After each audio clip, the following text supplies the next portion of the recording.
Now, quite a while ago, I did a video clip on how to grow culantro, and in that video I showed how you might pot up small seedlings. What I've got in front of me here are actual specimens of culantro that I've just bought from the bazaar, and you can see clearly that the vegetable seller has just left the roots on as they are. And someone did ask me how you might grow culantro.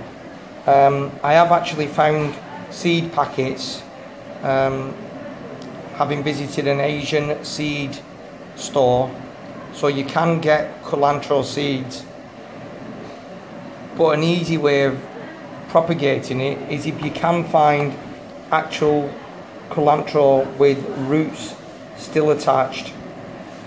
What I would do, which is a common practice, is remove a number of the outside leaves, put it in some water, see if you get some fresh growth emerging, and then pop it in some potting compost, and you should have some success with that. So this is culantro with roots and all, and like I say, the video that I did on growing culantro is one of the more popular ones on Ali's allotment, and what I thought I'd do is just show you some culantro bought from the stores in Bangladesh.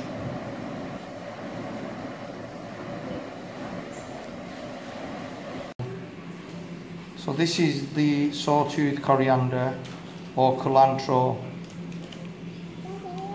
It's been finely chopped up, and you can see how it's similar to coriander once chopped up. It has the same culinary use as cilantro or regular coriander,